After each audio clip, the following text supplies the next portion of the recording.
Bom, então, voltamos lá, pessoal. Aqui a primeira slide é a apresentação da disciplina, né, o curso em si. Daí eu falei um pouquinho com relação que a gente tem que tratar da prova e da reunião dos professores, o que foi decidido, e o meu contato, e daí eu comecei a falar de recurso propriamente dito. Por que que falei de novo? Porque eu não estava gravando. Então, agora gravando, pessoal, vocês devem ter observado que eu tomo cuidado de terminar a aula, eu baixo no meu computador, faço up lá no YouTube, e todas as aulas, tudo que a gente falado aqui, fica disponível lá no Moodle para vocês. Ah, professor, então eu estou dispensado de assistir aula? Não, não está dispensado porque eu faço chamada. A orientação é fazer chamada, tá? Então eu faço chamada, você tem que estar aqui presente. Mas, eventualmente, vou estudar alguma coisa, vou ler alguma coisa, não pude realmente vir à aula, vai lá e dá uma olhada na aula, a aula vai te ajudar. Assim como tem vídeo de outros professores que eu coloco também no Moodle, que talvez sejam muito melhores que a minha aula propriamente dita. Tá? A aula é boa quando é olho no olho, pessoal, quando a gente consegue fazer uma coisa um pouco diferente. Mas vamos tentando fazer o que a gente tentamos fazer o que pode. Bom, sempre que eu falo de recurso, a primeira coisa que você tem que falar, pressuposto. O que tem que existir? Então, a gente divide pressupostos em subjetivos e objetivos. Pressuposto subjetivo, tudo aquilo no direito que a gente está falando subjetivamente, a gente está falando da participação da pessoa ou da vontade da pessoa. Tá? Então, pensando do lado das pessoas, dos agentes, dos envolvidos, das partes, a primeira coisa que tem que existir, legitimidade. Eu tenho que conseguir justificar a ligação do direito em discussão, do direito ao qual você quer rever por meio do recurso, e quem está suscitando o recurso. Então, primeira coisa, legitimidade. Né? Daí eu estou explicando legitimidade e tal, toda aquela situação. Quando a gente coloca legitimidade aqui, a gente pode colocar junto com essa legitimidade a questão do interesse também, né? Para que não basta que eu tenha uma ligação com uma coisa, eu tenho que também conseguir justificar um interesse recursal. Ou seja, qual vantagem eu tenho, qual bem jurídico tutelado vai agregar ao meu patrimônio se eu rediscutir aquela matéria. Então, qual a situação? Não necessariamente precisamos estar falando de dinheiro. Pode ser que eu queira uma reparação, uma moral, que eu quero um desagravo, que eu quero um reconhecimento público de alguma coisa. Então, não necessariamente quero um reconhecimento de uma paternidade, né? Não necessariamente a gente vai estar falando de dinheiro, mas subjetivamente eu tenho que pensar legitimidade, junto com legitimidade eu coloco interesse recursal. Dentro dos aspectos objetivos, daí a gente vai pensar pelas coisas que tem que haver com relação à coisa propriamente dita. Sempre que vocês forem fazer um recurso, analise o quadrinho dos pressupostos recursais, que começa subjetivamente falando de legitimidade, que engloba interesse. Daí, objetivamente, cabe recurso dessa decisão? Dessa decisão cabe recurso? É previsto? Está no ordenamento jurídico?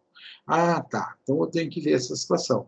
Nós sabemos que a regra hoje é que é o princípio da não preclusão, e, por conta disso, apenas em última hipótese, eu vou conseguir recorrer de decisão interlocutória. Tá? Então, o princípio da não preclusão, hoje, é uma regra no processo civil, coisa que mudou significativamente no Código de 2015. A gente ainda fala sobre isso na sequência. Tá? Daí nós temos que pensar, o recurso é tempestivo, está no prazo? Beleza. Singularidade do recurso. Quando eu falo em singularidade do recurso, eu praticamente falo da adequação também. Porque o pressuposto da singularidade diz que para cada situação específica cabe um recurso específico. Tá? Então, aconteceu isso, qual o recurso que cabe? Eu tenho que descobrir isso. A questão da adequação vem em complemento a isso, que se eu conseguir apresentar o recurso errado, mas com os requisitos do recurso certo presente, ótimo, ele pode ser aceito. Então, se tinha que ser um recurso de apelação, eu apresentei um recurso de embargos à declaração, mas foi perante a autoridade correta, no prazo correto, tem tudo que precisava ter, está junto, não sei o quê, aceita seu recurso com o nome errado. Por quê? Porque o que interessa não é o nome dado à peça. Tá? O que interessa os requisitos, o que realmente trata aquela possibilidade legal prevista para aquele recurso específico. Então, singularidade quer dizer, para cada recurso, para cada situação, cabe um recurso específico. No equívoco, havendo algum erro, algum problema, eu vou tentar, sempre que possível, adequar essa questão à situação concreta. O outro requisito objetivo, preparo. Obviamente que eu tenho que pagar, né? Se eu não pagar as custas, quando vai processo no papel, é parte de remessa, parte de retorno, tá? Então eu tenho que pagar essa despesa necessariamente para que o recurso chegue lá, tá? Então eu tenho que pagar. Se não for pago, eu chamo de deserto o recurso, tá? Expressão jurídica que é difícil do leigo entender, né? Quando o leigo diz assim, meu recurso foi julgado deserto, o que quer dizer isso? Quer dizer que não foi pago as custas para que o recurso fosse aceito, tá? Então, isso faz parte do juridiquês. O leigo lê isso, ele não consegue entender que faltou o pagamento. Tá? Deve existir toda uma história jurídica com relação ao termo. Eu normalmente pesquiso essas histórias, pessoal. Esta, especificamente, nunca me deu curiosidade de pesquisar até o presente momento. Acredito que, com certeza, eu vou atrás disso, tá? Forma. Tem forma específica para fazer recurso? Então, vamos dizer que sim, que se a lei disser que precisa fazer de uma forma específica, tem que ser. No entanto, dentro do processo civil, o princípio que vigora com mais força é o princípio da instrumentalidade das formas. Eu só vou exigir a forma se aquilo causar algum prejuízo. Se não causa prejuízo, tranquilo, bola para frente. Beleza, pessoal? Então, isso aqui nós já falamos. Tem que estar presente, sempre que eu falo em recurso, os pressupostos recursais, que se dividem em subjetivos e objetivos. Subjetivamente, eu falo da legitimidade / interesse processual. Objetivamente, da recorribilidade da decisão, da tempestividade do recurso, da singularidade e adequação, que são complementares, do preparo, da motivação, que é colocar as razões pelas quais eu estou pedindo a reforma da decisão, e se existe alguma forma específica, né? Que no nosso caso não é tão relevante assim.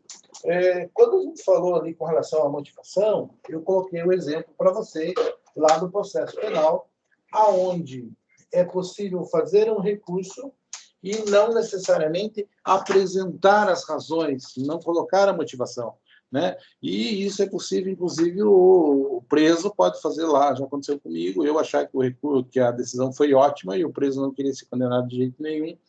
Lá do Hildebrando, na cadeia pública, ele fez o recurso, dizendo que ele recorria daquela decisão para o oficial de justiça e eu fui intimado para apresentar razões depois.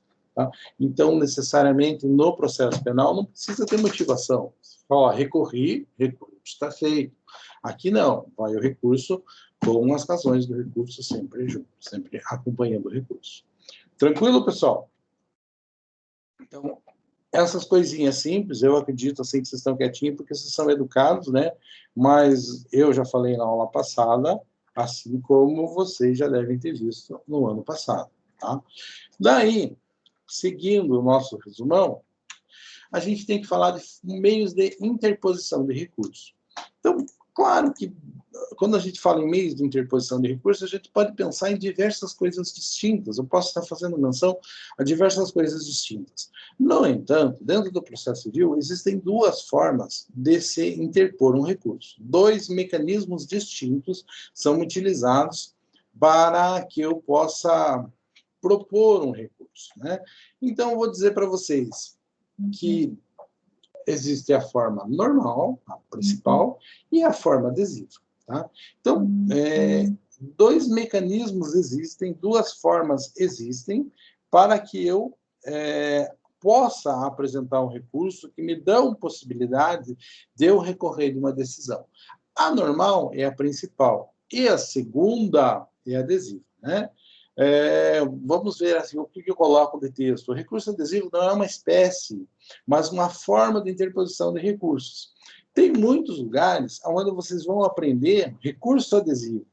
Só que recurso adesivo não é um recurso, é uma forma de interposição de outros recursos. Tá? Ele pode ser posto, o recurso adesivo, à apelação, ao recurso especial e ao recurso extraordinário. Ao recurso ordinário também, né? Não está colocado ali, mas com certeza ao recurso ordinário também. E o agravo não faz sentido, o embargo da declaração também não faz sentido. Tá? Então, o que eu estou pensando? Eu estou falando de recursos, de decisões que põem fim ao processo, de sentenças ou acórdãos, né? Que houve um recurso de reforma, não de esclarecimento. Tá ok? Então, dos recursos de reforma, que seria uma apelação, recurso especial, recurso ordinário ou até mesmo recurso ordinário, cabe na modalidade adesiva a interposição de um recurso. Normalmente, o recurso vai ser o quê, pessoal? Ou ele vai ser da forma principal ou da forma adesiva. Vamos pegar o conceito, né? Recurso principal, o que acontece? Saiu uma decisão, eu perdi. Né? Imagine que eu entrei com uma ação de cobrança e o juiz disse, não, o Edir não tem direito a isso. Tá? Então, o que acontece? Eu fui vencido. Se eu fui derrotado e eu não estou satisfeito com aquela situação, eu vou lá, eu entro com o recurso e argumento para que aquela sentença seja alterada. Tá? Hoje saiu num processo que eu atendo aqui do NPJ, não uma sentença, mas saiu um relatório de estudo social. O que é isso? Tá? Então, um cliente nosso, né, eu nem sei quem foi, porque é cliente lá do NPJ, ele entrou com um pedido de guarda. Qual foi a situação? A irmã dele faleceu, né, e daí ele queria ficar com a criança, com o filho, né, com a sobrinha, e que o filho não ficasse com o pai, que não convivia com a irmã dele.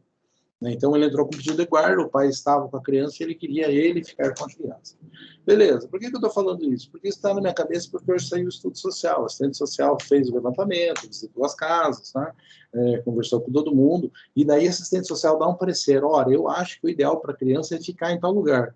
E quando o assistente social faz isso, praticamente, ela julga o processo, né? Porque ela, então, teoricamente, ela tem conhecimento do que está falando. E ela falou o contrário, o interesse do nosso cliente. Ela falou assim, olha, a criança está morando com o pai, está bem tratado, está feliz, está na escola, mora com o pai, mora com o avô, os caras estão cuidando dela, tudo assim, ela vai voltar para uma casa que está na Amazônia, ela não está acostumada, já faz tempo que ela está lá desse jeito. Então, saiu uma sentença? Não. Mas, efetivamente, pessoal, eu sei que eu já vou perder o processo. Deixa eu arrumar um erro de português que eu vi aqui. Recursão. Tá?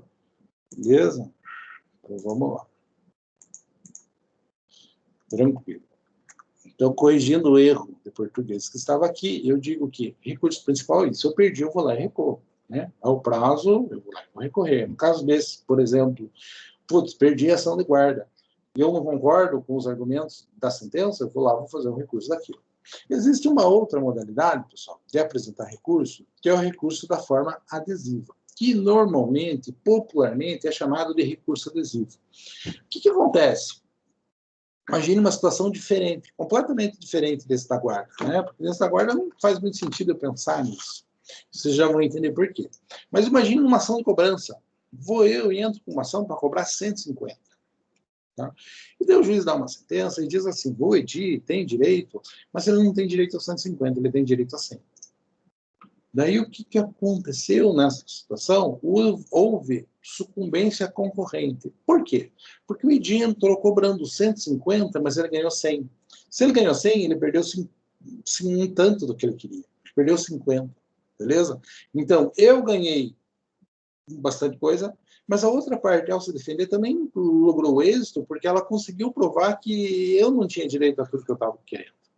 Então, sempre que existe sucumbência concorrente, sempre que existe ambas as partes perdendo um pouquinho, que eu entro para cobrar um negócio e não ganho tudo, eu entro pedindo algo e não ganho tudo, eu peço uma indenização por dano material, lucro cessante e lucro emergente. Né?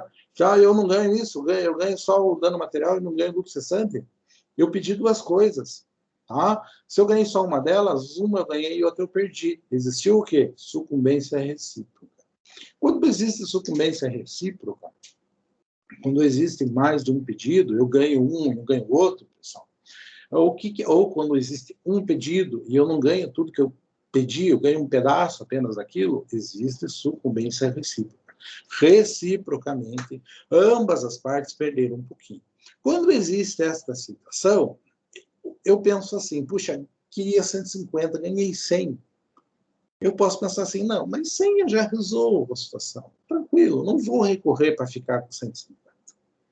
E existe a possibilidade da outra parte pensar assim, puxa vida, não consegui me livrar de tudo, vou ter que pagar 100, vou apresentar o recurso. Então, ambas as partes têm, quando existe sucumbência recíproca, como não ganharam tudo, tem interesse processual de apresentar recurso. Ok? Então, quando existe sucumbência recíproca, existe a possibilidade do recurso adesivo. O que seria? O Edi ganhou 100, mas ele pensa assim, nossa, mas se eu recorrer agora, esse processo vai para o tribunal, vai ficar 2 anos lá no tribunal, daí vai descer, voltar, daqui 3 anos eu vou executar. Não sei como é que esse cara vai estar daqui 3 anos. E vai que eu não ganho, eu só vou perder tempo. O cara perde o patrimônio dele.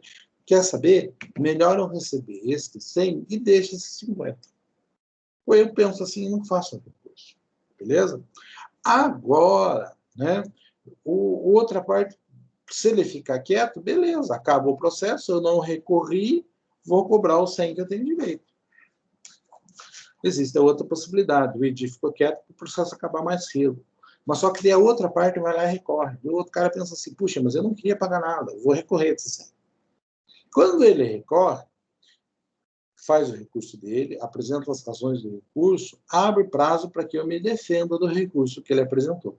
Abre prazo para apresentação de contra-razões de recurso. Sempre que existem contra-razões de recurso, nesses recursos que nós falamos, recurso de apelação, recurso ordinário, recurso especial, recurso extraordinário, que são recursos que visam a reforma de decisões que põem fim ao processo, tá? Sempre que existe recurso dessa forma e existe sucumbência recíproca, o que eu posso fazer? O sujeito recorreu para não pagar o 100, daí o Edi, no prazo de apresentar contra-razões, faz o mesmo recurso de apelação que ele ia fazer, eu faço o mesmo recurso que eu ia apresentar, mas não apresentei para receber antes, e protocolo o quê? Protocolo as minhas contra-razões, uma peça, e protocolo um recurso adesivo. Ok? Por que chama-se recurso adesivo, pessoal? Porque o recurso adesivo, eu estou aderindo, eu estou adesivando a minha iniciativa recursal à da outra parte. Então, quem teve a real iniciativa de apresentar o recurso foi a outra parte. Como houve sucumbência recíproca, bom, já que ele vai discutir, eu vou discutir também. Ele acha que tem que baixar, eu acho que tem que subir. Eu vou lá e eu apresento um recurso de apelação, só que como eu não apresentei no prazo normal, eu apresentei no prazo de contra-razões, o meu recurso não chama-se recurso de apelação. O meu recurso chama-se recurso adesivo. Posso fazer isso no recurso especial, posso fazer isso no recurso extraordinário e posso fazer isso no recurso ordinário. Tranquilo? Então, por que chama-se adesivo? Porque eu não fiz o recurso principal. Eu estou aderindo à iniciativa recursal da parte contrária, né? Os requisitos para o recurso adesivo, já falei, mas que tem que ter o quê? Sucumbência recíproca. Ambas as partes têm que ter perdido alguma coisa. Porque se uma parte ganha totalmente, ela não tem interesse de recorrer. Então, só uma parte pode entrar com recurso se alguém ganha totalmente. Se não existe sucumbência recíproca, só uma parte sucumbiu, só a parte que sucumbiu tem interesse de entrar com recurso. Por isso, é pré-requisito para o recurso adesivo, para o recurso interposto pela forma adesiva, que exista sucumbência recíproca, que ambas as partes percam um pouquinho. E perdendo um pouquinho, justifica o interesse de recorrer.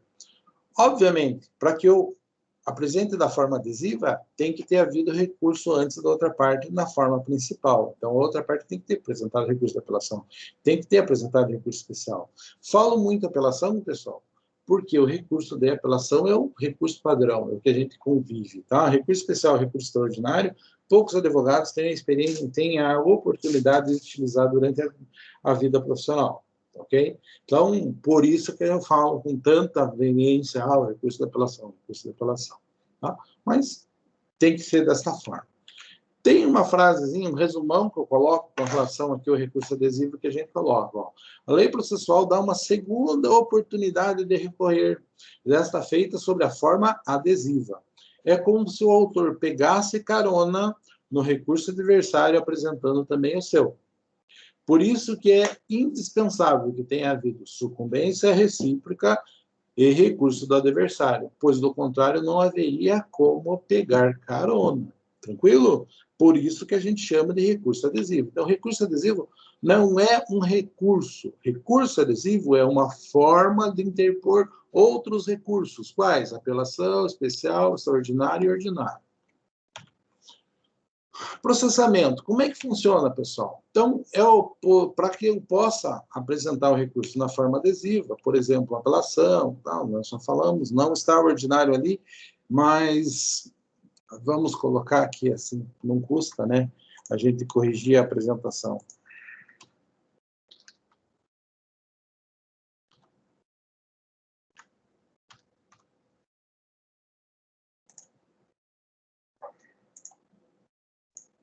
Por que que eu falo ordinário, pessoal? E por que que a gente consegue justificar o fato dele não estar no slide principal?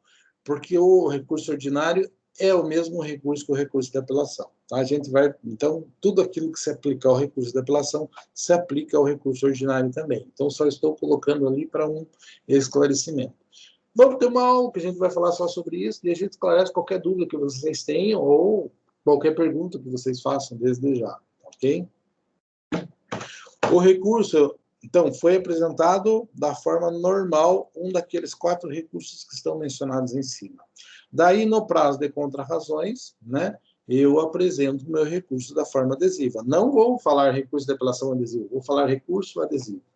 Peças distintas que eu digo, contrarrazões do recurso de apelação, que a outra parte apresentou, e recurso adesivo, ok? Então, a gente faz dessa forma. É importante deixar bem claro, pessoal, que necessita de preparo. O que é isso, pessoal? Não é porque o recurso principal é o da outra parte que eu não tenho que preparar. Quando nós estamos falando de preparo em processo civil, nós estamos falando de pagar as custas, tá? Então, eu tenho que pagar as custas da mesma forma. Porta de remessa, porta de retorno, como se eu fosse fazer o recurso principal. Poxa, professor, mas daí é 2 partes pagando. Sim, pago para não se incomodar. Inclusive, porque este pagamento de custas é extremamente baixo, não é um valor alto, tá ok? Então, tem que haver o preparo, tem que pagar as custas. Durante muito tempo, o pessoal se discutia, se falava que como o recurso está sendo apresentado pela forma adesiva, a outra parte já pagou todas as custas, não precisa aquele que está adesivando pagar. Mas isso foi vencido, considerou-se injusto, foi discussão doutrinária, jurisprudencial durante muito tempo, até chegar o momento em que a gente resolveu a situação, ok? E isso veio para a letra da lei no Código de 2015. Um elemento muito importante, pessoal, é a questão de que o recurso adesivo está subordinado, está vinculado ao recurso principal. O que eu quero dizer quando eu falo isso, pessoal, que ele está vinculado, que ele está subordinado? Entender isso, pessoal, é uma forma de entender por que o legislador inventou a forma adesiva de colocação de recurso. Tá? Então, quando ele fez o recurso da forma adesiva, ele não fez para ajudar, ele não fez para dar carona, ele não fez para dar uma segunda oportunidade. Pessoal, todos os jogadores, todo mundo, os tribunais, querem que diminuam cada vez mais o número de recursos. Por quê? Porque é um volume absurdo de trabalho. Nós temos que ser convictos que a grande maioria dos recursos são feitos com o intuito meramente protelatório, para enrolar. Tá? Então, o processo é um mal. O processo é, como eu vivo falando para vocês, é um ralo de dinheiro público. E quanto antes o processo acabar, melhor para a sociedade. Tá? Então, o recurso é uma bosta. Então, logo, se a gente parte dessa ideia de que o recurso não presta, que o recurso é ruim, por que os caras criaram a via adesiva? Pelo seguinte, pessoal, o raciocínio é o seguinte. Imagine, voltamos àquele exemplo do Edi que cobrou 150 e ganhou só 100. Lembram? Puxa vida, mas eu não tinha direito a 150, mas melhor eu receber de uma vez do que esse cara consuma com todo o patrimônio e eu não consiga receber. Então, vou ficar quieto e vou aceitar o 100. O cara recorre para não ter que pagar nada. Mas quem tem direito é o Edi. O Edi tem chance de aumentar o recurso. Quando o cara faz o recurso com intuito protelatório e a outra parte vem, intuito protelatório, não preciso brincar de dicionário, mas intuito protelatório é intuito para enrolar, tá? Sem direito. É o uso do ius experiandi, né? Aquela coisa de protelar. Assim. Então, quando o cara faz o recurso com intuito protelatório, a outra parte vai lá e entra com o recurso na do meio adesivo. Quem entrou com o recurso protelatório vê, puxa vida, o meu recurso é só para enrolar e o dele tem fundamento. Eu não vou ganhar nada e ele vai aumentar a condenação. Tá? Então, o que acontece? Como o recurso adesivo está vinculado ao recurso principal, se quem apresenta o recurso principal desiste, né, não paga as custas, é julgado no deserto, não é conhecido o recurso principal por algum motivo, o recurso adesivo também não é analisado. Tá? Para que o recurso adesivo seja analisado, é preciso que o recurso principal seja admitido. Se a parte que apresentou o recurso principal desiste do recurso principal, automaticamente o recurso adesivo não é analisado.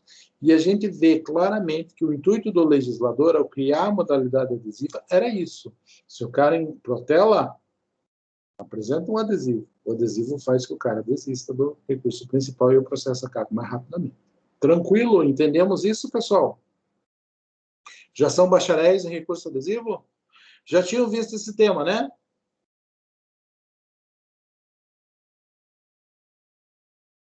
Bom, vamos lá, pessoal. Então, feita esta consideração, pessoal, é muito importante isso. Vou dizer para vocês, não é uma coisa assim difícil de ser utilizada. Recurso de apelação e recurso adesivo são recursos que a gente usa com bastante frequência, sabe? Eu tenho vários recursos desse, porque é comum você parar, pensar e ver, vou fazer ou não vou fazer. Por exemplo, eu tenho um caso que eu estou esperando para apresentar o recurso se for na forma adesiva. Qual que é a situação? Eu vou contar a historinha para vocês entenderem o meu raciocínio e por que eu vou fazer se for da forma adesiva. É uma ação civil pública, né, contra uma empresa, contra várias pessoas, alguns funcionários públicos. O pessoal disse que houve desvio, que houve uma série de coisas, na verdade não houve. Meu cliente é a empresa que fez o serviço. Tá? Daí o dono da empresa e a empresa, meus clientes foram acionados junto com uma série de outras pessoas. Eu apresento uma defesa, argumento várias coisas, dizendo que o meu cliente não tem como ter influenciado, não foi falcatrua, ele fez o serviço, na verdade ele foi muito mais do que tinha sido contratado a fazer, só que houve um problema político, os caras entraram em ação civil pública. O que aconteceu? Hoje, meu cliente, a empresa já foi dado baixa, meu cliente tem 65 anos de idade, não está nem aí trabalhar com algum público mais, tá? E saiu a sentença dizendo assim, olha, você sim, fez falcatrua, você cometeu um ato irregular na administração, só que não tem obrigação de devolver dinheiro público, porque faz muito tempo e não tem como a gente saber o que foi feito e o que não foi feito. Então, você aí, nós te condenamos por prática de improbidade administrativa, te proibimos de contratar com a administração pública por 10 anos, você e a empresa, mas não tem que devolver dinheiro nenhum. E esses bens que estão bloqueados aí, pode levantar o bloqueio. Meu cliente ganhou tudo? Não. Só que a expectativa é que tivesse que pagar 30 mil, 20 mil, não vai ter que pagar nada. E como ele está velho, a empresa não existe mais, ele não tem a expectativa de brigar para poder contratar não tem interesse de brigar para poder contratar com o órgão público novamente. Né? Então, para ele, está ótimo desse jeito, liberou os bens dele, é como se ele tivesse ganhado 100% do processo. Mas ele tem a condenação por prática de ato de improbidade e fica 10 anos sem poder contratar. Faço o recurso? Não vou fazer, porque eu quero liberar os bens dele. Mas é uma ação civil pública. Né? Assim como eu perdi a condenação por ato de improbidade e ganhei o resto das coisas, vai que o Ministério Público quer insistir e quer que seja pago alguma coisa. Pode ser que o Ministério Público apresente recurso. Se ele apresentar recurso, o que o EDI vai fazer? O EDI vai apresentar recurso também na modalidade adesiva para dizer que o meu cliente não é culpado de nada e que não pode ficar condenado pela prática de ato de improbidade administrativa. Tranquilo? Mas o que é mais importante para mim é liberar os bens do meu cliente. Por isso, eu não apresento o recurso já. Eu vou ver se o Ministério Público não recorre, acaba o processo, beleza, todo mundo feliz. Tranquilo? Entenderam a situação concreta, prática? Este processo está aberto no meu Projude hoje e é uma situação na qual eu penso, vou apresentar recurso? Eu vou apresentar apelação? Não vale a pena. Vou esperar para ver se o Ministério Público fizer, eu apresento recurso na modalidade adesiva. Eu acho que eu tenho matéria para apresentar recurso, mas é mais interessante para mim liberar os bens do cliente. Tranquilo? Entendido, pessoal? Algum comentário, alguma pergunta para a gente fluir com o tema em uma coisa completamente diferente? Às vezes, assim, dá a impressão que a gente está sozinho no mundo, né? Mas vamos torcer para que não seja essa a situação, né?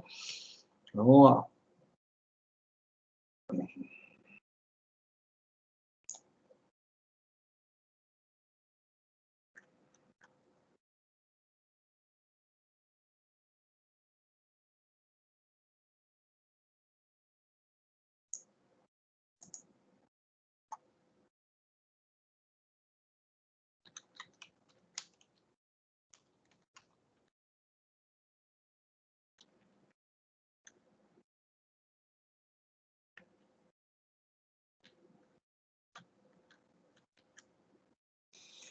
Bom, ninguém se manifestou, vamos dar uma sequência. Então, falando de outro aspecto.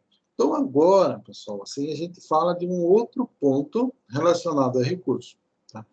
Dependendo da forma com que vocês estudam o recurso, pode ser que recurso adesivo tenha sido a última coisa que vocês tenham estudado, pode ser que quem deu aula para vocês de recurso tenha tratado como se fosse um recurso específico, mas pode ser que tenham falado da mesma forma que nós tratamos. Recurso adesivo não é recurso, é uma forma de interposição de outros recursos. Tranquilo? Daí, por isso, ele se enquadra lá dentro da teoria geral dos recursos. Daí, ainda ao falar da teoria geral dos recursos, nós temos que falar de efeitos. Então, efeito de recursos são as consequências, o que acontece com o processo quando eu interponho recurso. Tá? E a gente tem que entender, efeito é aquilo que acontece, aquilo que decorre, não é vontade de parte, não é vontade do juiz, é aquilo que a lei diz que acontece quando eu apresento o recurso. E nós temos que entender o que é cada um dos tipos de efeito, porque tem recurso que tem um efeito e não tem outro, que tem um efeito e não tem outro, tem uma situação que cabe isso e não cabe aquilo. Por quê? Por causa das peculiaridades em que cada recurso tem sua hipótese de cabimento. Então, dependendo da cada recurso, ele tem, por padrão, um ou outro efeito. E quando a gente está estudando recursos em espécie, nós só falamos, aqui o efeito é esse, aqui cabe este efeito ou aquele efeito, considerando que os senhores já são bacharéis no assunto efeito como classe geral, né? Então, temos que saber exatamente os efeitos, né? Outra coisa que é importante, efeito é matéria de ordem pública. O que é matéria de ordem pública? Aquilo que não se sujeita, o juiz pode conhecer de ofício. Quando é interesse, quando é matéria de ordem privada, é interesse da parte. A parte tem que alegar. Tá? E como é a parte que tem que alegar, a parte tem que alegar na primeira oportunidade que tiver para falar no processo, eu posso tomar conhecimento do negócio. Se não faz isso, passa o prazo, preclui a oportunidade de falar do quê? Daquilo que é matéria de ordem privada, aquilo que é interesse particular da parte. Daí nós vamos ter outras coisas que são matéria de ordem pública. Normalmente é aquilo que está na letra da lei. Matéria de ordem pública, o juiz pode conhecer de ofício, não precisa ninguém falar para ele. Ele vai lá e verificar, não, essa situação aqui, matéria de ordem pública. Normalmente, matéria de ordem pública é contrariedade à letra de lei, ou a autorização expressa aquilo que está na lei. Então, o juiz pode conhecer de ofício, e um dos efeitos é que se o juiz pode conhecer de ofício, eu posso falar a qualquer momento. Por quê? Porque não corre preclusão com relação a isso. Então, o Edi pode pensar, não vou falar isso, vou deixar para falar depois. Se é matéria de ordem pública, pode. E se o juiz descobre sozinho, ele pode usar aquilo para acabar com o processo também. No entanto, se nós estivermos falando de, por exemplo, uma matéria de ordem privada, hoje o IDI tem que falar. Se o juiz ficar sabendo, o juiz não pode falar sozinho. E o IDI tem que falar na primeira oportunidade que tiver de falar no processo, e se não passa o prazo, ele não vai poder alegar aquilo em seu interesse. Quando nós estamos falando de efeitos de recurso, os efeitos são coisas que decorrem da aplicação da lei, tá? E são matérias de ordem pública. Então, não precisa ninguém pedir, ninguém falar, e não adianta achar ruim. O efeito acontece automaticamente com a propositura do recurso. Tranquilo, pessoal? Vejam lá. Então, feita essa observação, primeiro efeito que nós vamos ter é o efeito devolutivo, pessoal. O efeito devolutivo cabe uma historinha para entender o porquê do nome. Tá? Como eu digo para vocês, eu implico um pouco com alguns termos jurídicos que eu não sei a origem, não sei de onde veio. Né? Então, o efeito devolutivo, eu digo que é dotado de efeito devolutivo aquele recurso que faz com que o processo vá para o superior hierárquico analisar a decisão. Ah, por exemplo, o recurso de apelação. Eu faço o recurso de apelação porque eu estou recorrendo do juiz de primeiro grau, o juiz da vara civil ali de Jaguaraíva, e eu faço o recurso endereçado ao presidente do Tribunal de Justiça do Paraná. Então, quem vai analisar as razões do recurso de apelação vai ser o outro Tribunal de Justiça do Paraná. Quando não é o mesmo juiz que proferiu a decisão que vai analisar, e sim é o seu superior, eu digo que o recurso tem efeito devolutivo. Tá, aí que eu digo que tem que ter uma historinha para você entender o porquê do nome, né? Porque se o processo começou em Jaguaraíva, como é que eu vou falar de devolutivo um troço que está mandando para Curitiba? Não faz sentido. Para entender a questão do efeito devolutivo, eu tenho que lembrar que o que está sendo devolvido é a competência para o julgamento. Temos que imaginar da seguinte forma, que o direito é um só, que ele só é dividido para fins de estudo, para facilitar a coisa. Então, o direito é um só. Assim como a competência para julgar é uma só. Ela vai sendo distribuída dentro do território nacional para que a gente consiga resolver os conflitos, né? Porque, imagine, se o Brasil fosse um país pequenininho, nós não precisávamos de tantos varas, né? Uma delas tá. Imagine, vamos pensar assim no Vaticano. O Vaticano deve ter uma jurisdição dentro dele, não é? Deve ter, existe um tribunal dentro do Vaticano que vai julgar as questões, mas não existe essa infinidade de varas e coisa que existe aqui. Por quê? Porque é uma quadra, né? Não é um país enorme. Agora, quando nós estamos dentro do Brasil, se fosse um país pequenininho, talvez um tribunal num país pequenininho conseguisse resolver todos os processos. Como o Brasil é um país de dimensões continentais, a gente precisou dividir. Dividimos em um tribunal, pensando só na justiça estadual, tá?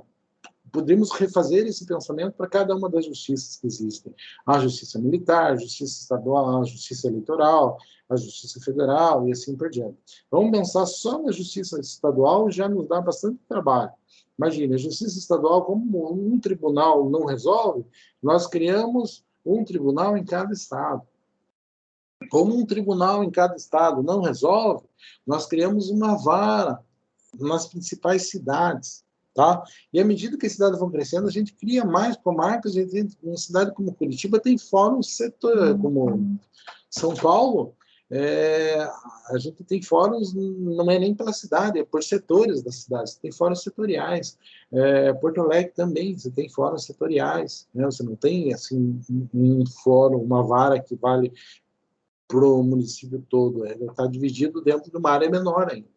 Então, o que a gente faz? A gente pega aquela competência que era do tribunal lá em Brasília e divide, dá para o tribunal em Curitiba. O tribunal em Curitiba não consegue distribuir a justiça para todo mundo, ele distribui para as varas durante todo o estado.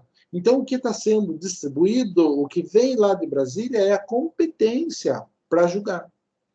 De modo que, quando o juiz de Jaguaraíva julga um processo, ele está aplicando aquela competência que veio lá de Brasília para ele fazer o julgamento.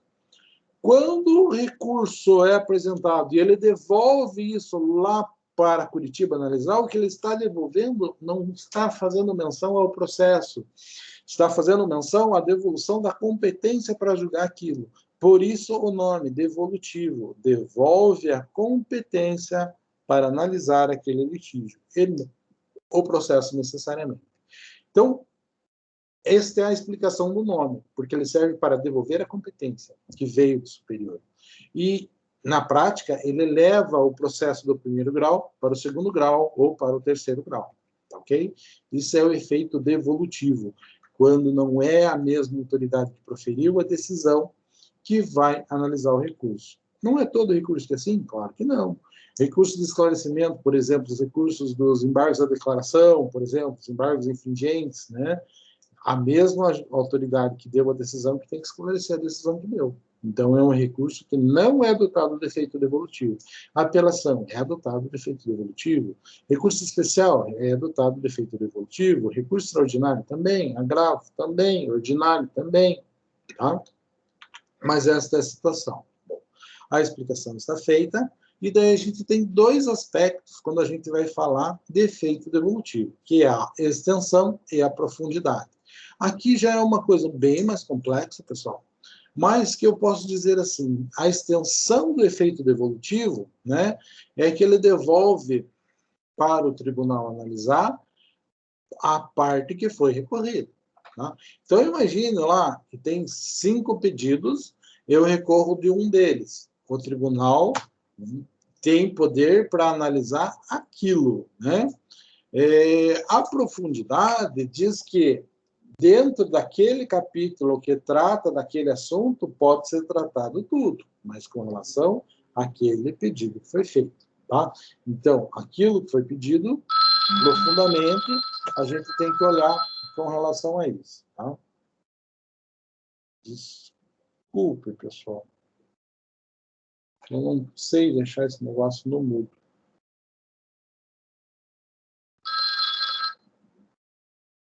Descobri um jeito. Beleza.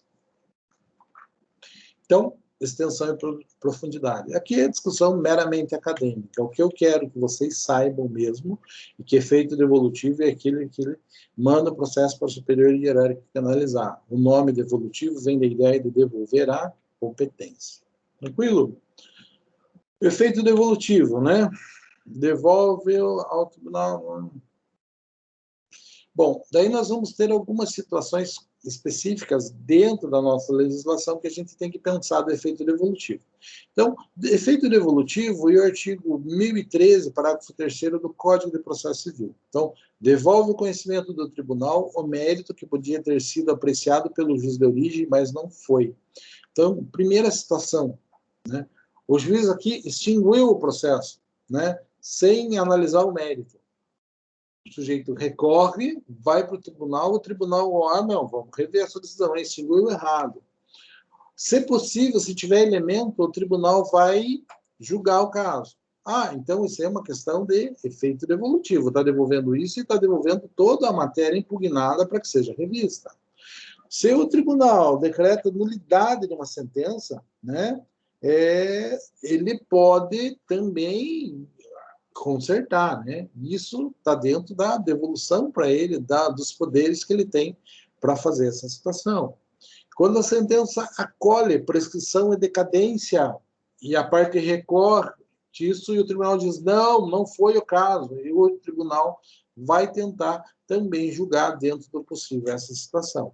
Então, a gente tem aquela questão, o que é devolvido? O que foi impugnado.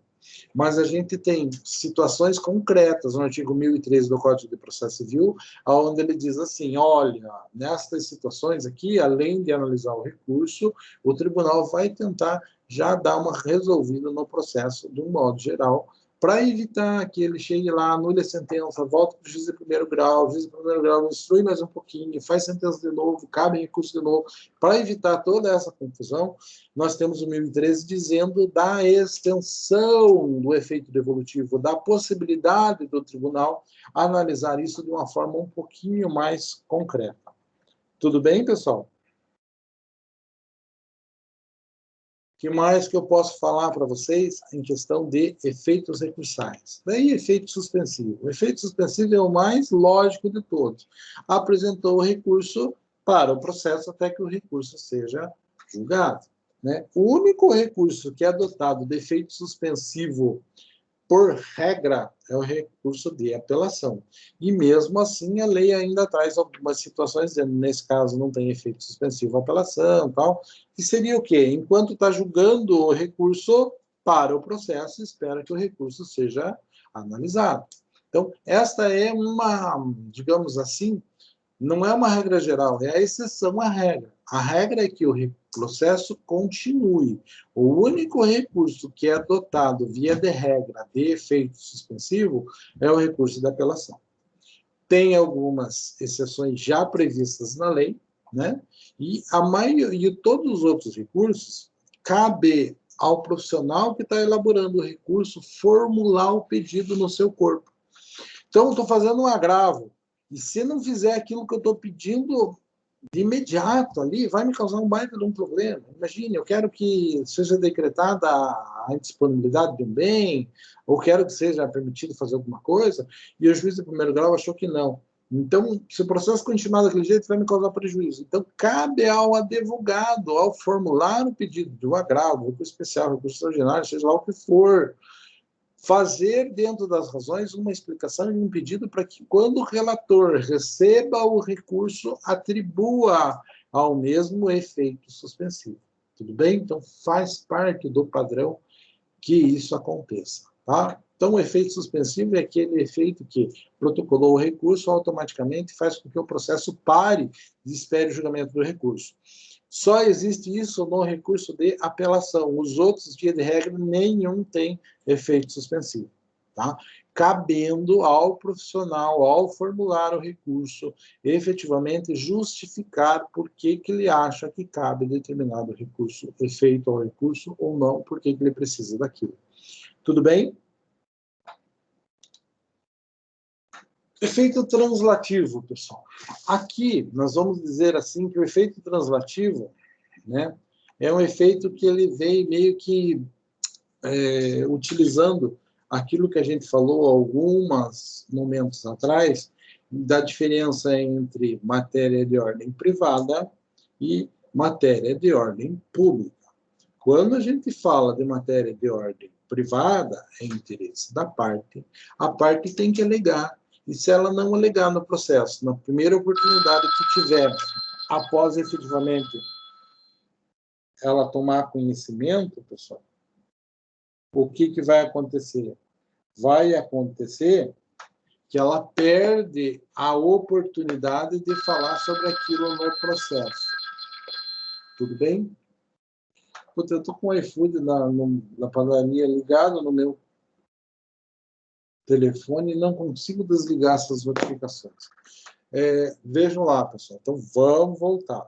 Então, o efeito translativo é o efeito que autoriza ao tribunal conhecer toda a matéria de ordem pública que está no recurso. Por que isso? Né? A gente usa efeito translativo quando a gente vai falar lá do recurso especial e recurso extraordinário. Tá?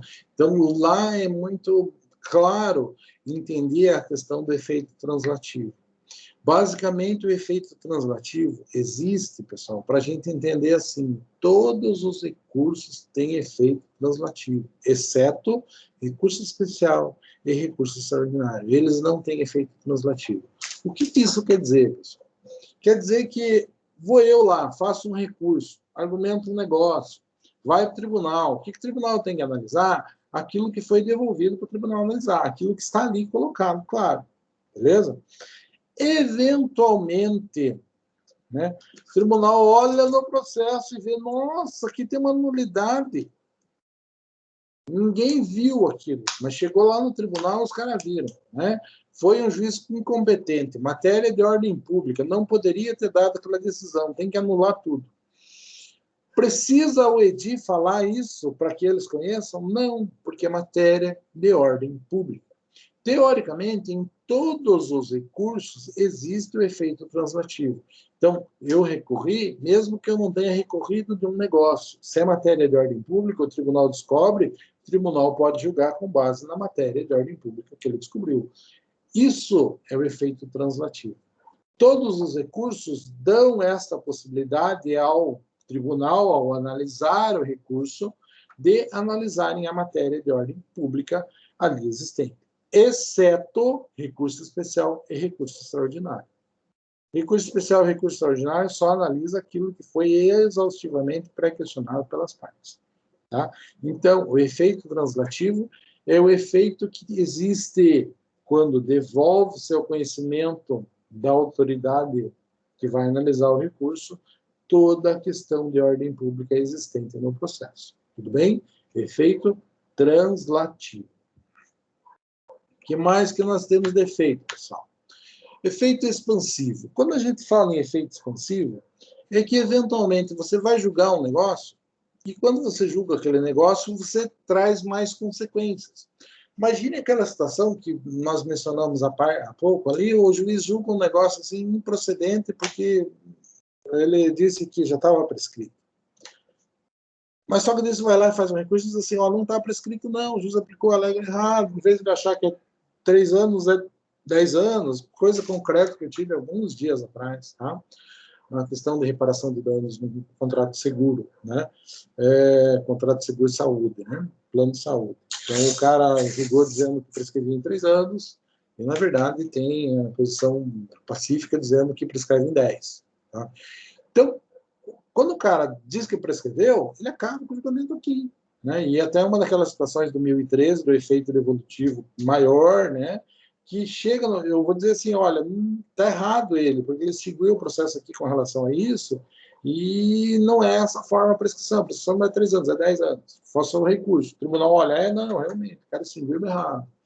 Daí, quando ele vai analisar aquela matéria, é possível que, ao analisar aquilo, o juiz vai alcançar mais coisa do que trava no julgado anterior.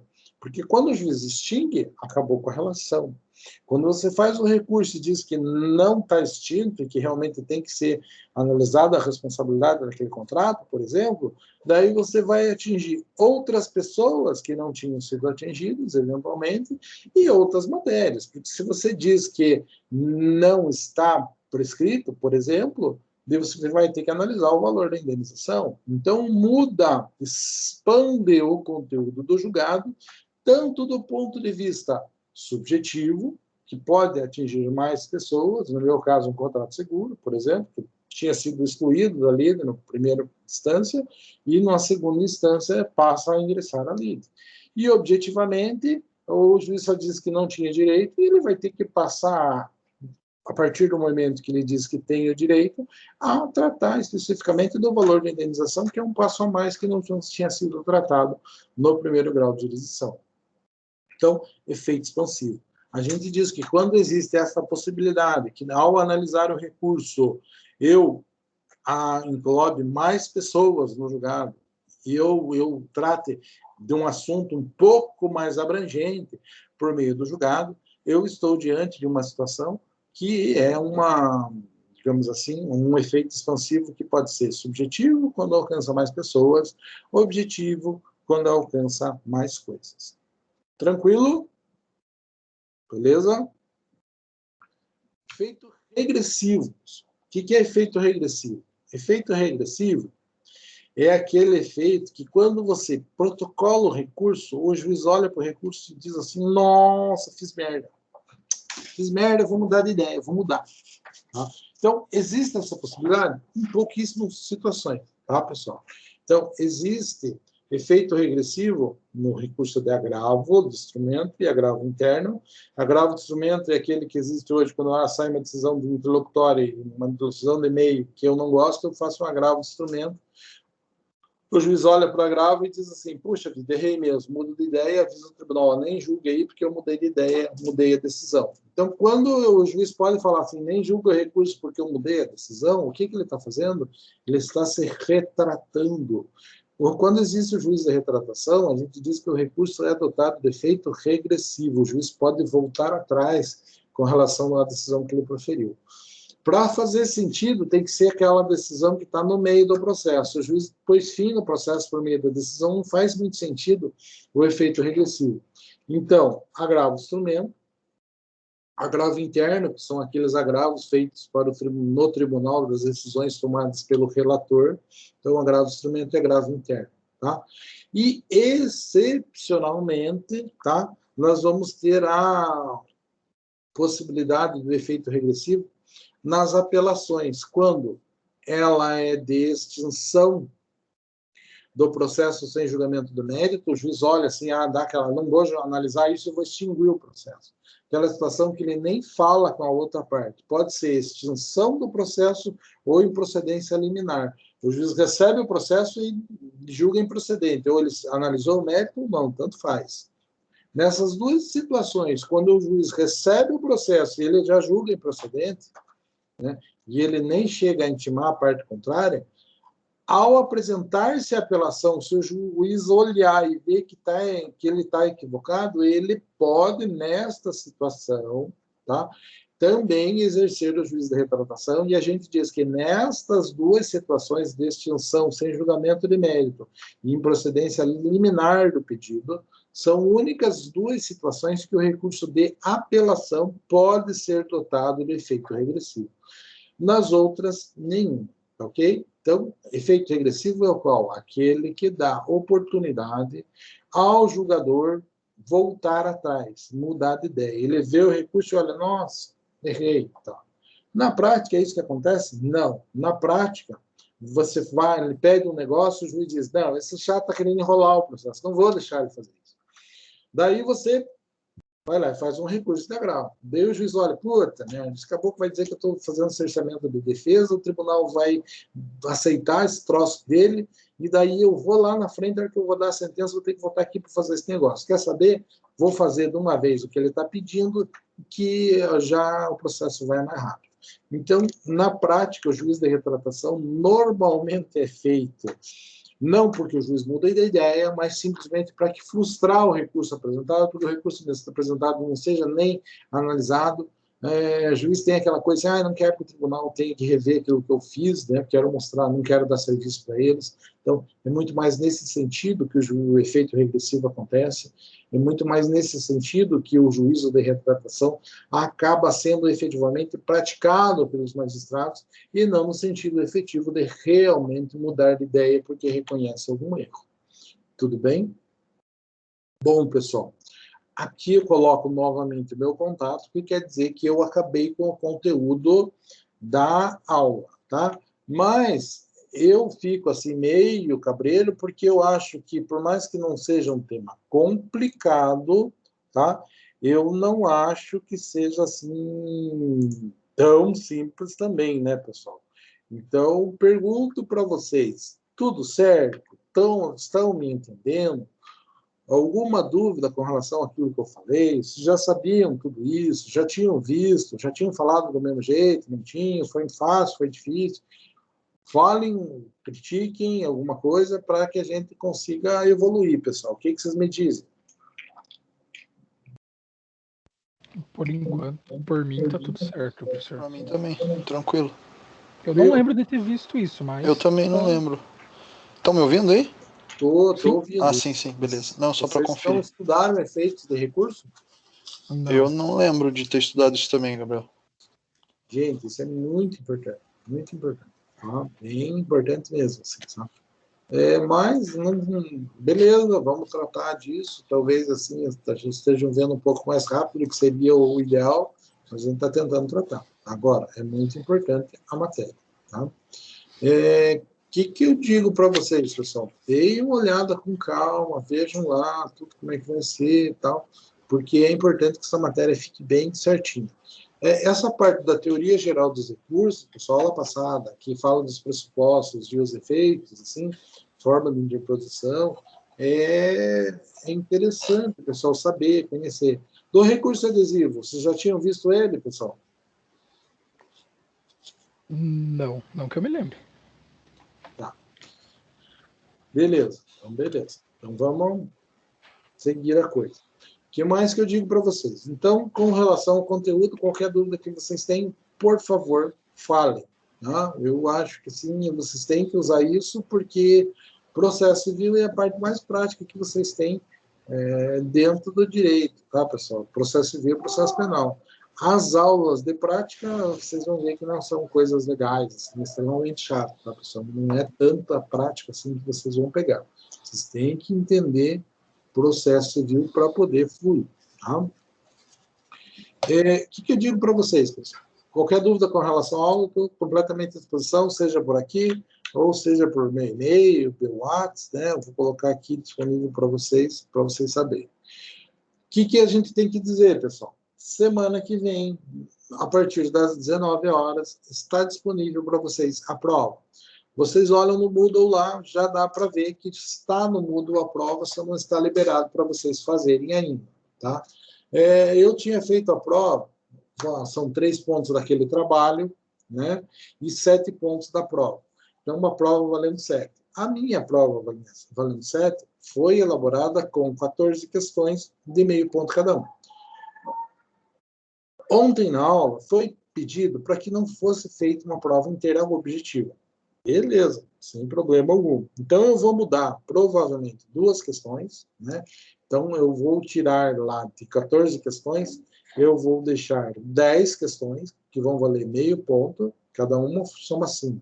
E vou deixar 2 questões subjetivas para vocês fazerem, e essas 2 questões subjetivas valendo 1 ponto cada um. Ainda assim, vai fechar 7 pontos, com 3 é a nota do bimestre. Beleza? Não tem dificuldade, é tudo bem tranquilo, prova igual a todos os outros professores, vocês têm 24 horas para entrarem e fazerem a prova, 2 tentativas e 3 horas para fazer a prova a partir do momento que iniciou a fazer a prova. Eu acho que é fácil, né? Claro que a gente não incentiva ninguém a fazer isso, mas querendo ou não, vocês fazem a prova com o Google do lado de vocês, é covardia, né? Então, a prova vai ser dessa forma. Deem uma olhada, estudem e tal, são questões objetivas tranquilas, questões do concurso, que eu tomo cuidado de ver que elas não foram anuladas, são atuais, tá? Então, para que vocês possam fazer a prova. Por favor, vejam, escrevam alguma coisa, né? As 2 questões descritivas já deixo de claro, assim, que é a mesma regra que onde eu estudava no CEPAM antigamente, né, pessoal? Tinha uma regra que dizia assim, se a pergunta vem dizendo assim, quem descobriu o Brasil? A resposta correta é assim, quem descobriu o Brasil foi Pedro Álvares Cabral, ok? Então, é mais ou menos dessa forma que eu estou dizendo para vocês. É uma pergunta descritiva para escrever e não fazer um esquema, beleza? Eu acho que não tem nenhuma dificuldade, nada de diferente, nada de mais complexo. Fora isso, pessoal, o que eu tenho mais para contar para vocês? Ontem teve reunião de professores, né? O pessoal comenta as mesmas situações, que teve alguma dificuldade, mas a reunião ontem falou basicamente com relação à prova, então, inclusive, eu estou fazendo essa adequação, tirando 4 questões que valiam meio ponto cada uma, e estou colocando 2 questões subjetivas, porque para mim corrigir isso é pé nas costas, né, pessoal, e cai dentro do que é a orientação pedagógica da instituição. Tá? Então, foi feita essa observação, algumas reclamações com relação à internet e tal, mas eu acho que a aula, pelo menos comigo, está fluindo tranquilo, tá? Tem observações assim que são feitas que eu fico meio pensativo, né? O que eu faço, né, pessoal?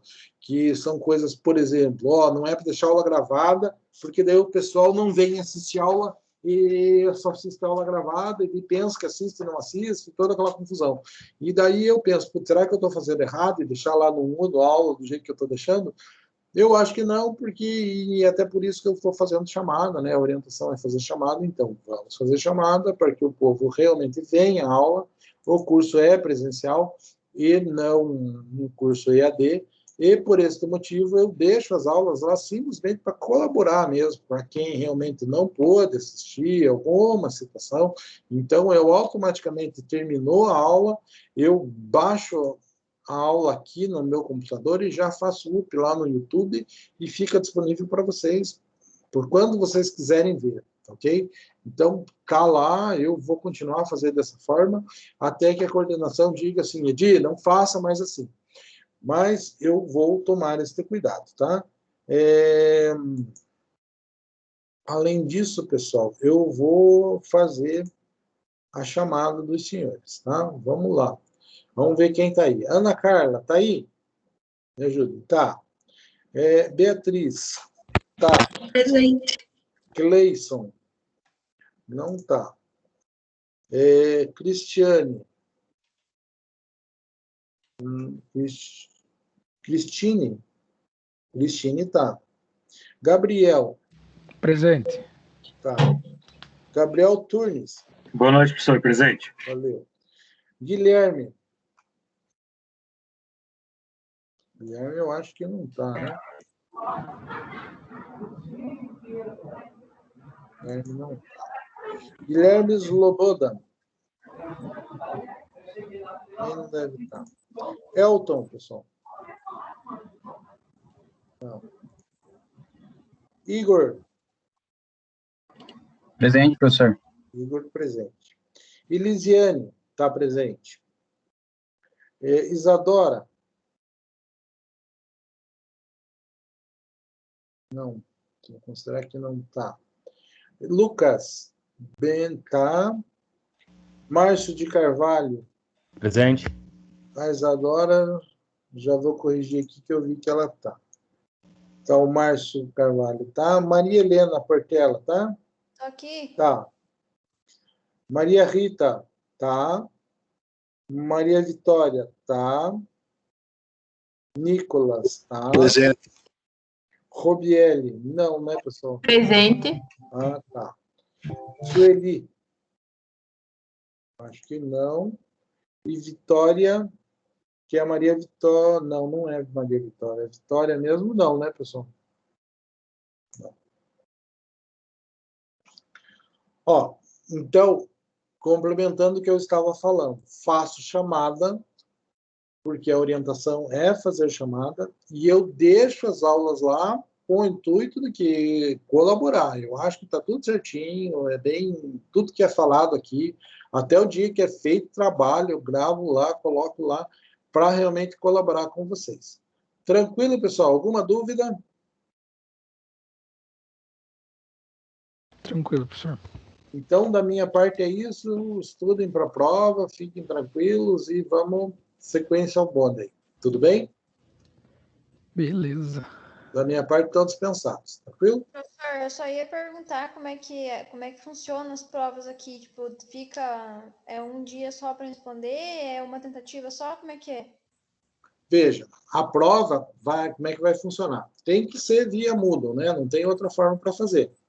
Então, a prova, no dia que vocês têm a disciplina, ela vai estar disponível às 19 horas. Ah, mas é a segunda disciplina. Não, vai ser 19 horas as duas disciplinas, tá? Começa às 19 horas de hoje, você tem até às 19 horas do dia de manhã para fazer essa prova, tá?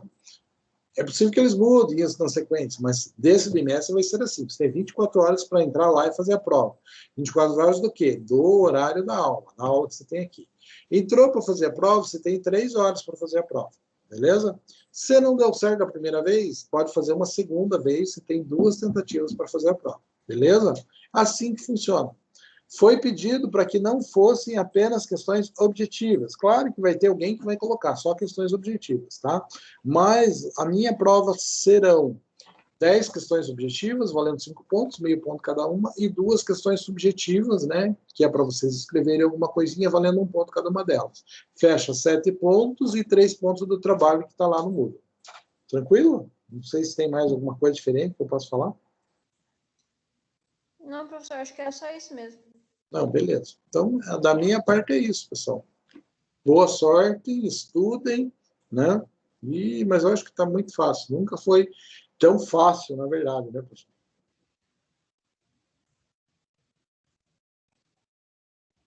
Tranquilo? Então, estão dispensados, pessoal. Boa sorte, estudem, se preparem para a sequência, tá ok? Beleza. Valeu, boa noite, professor. professor. Até mais. Beleza. Sempre bom para vocês.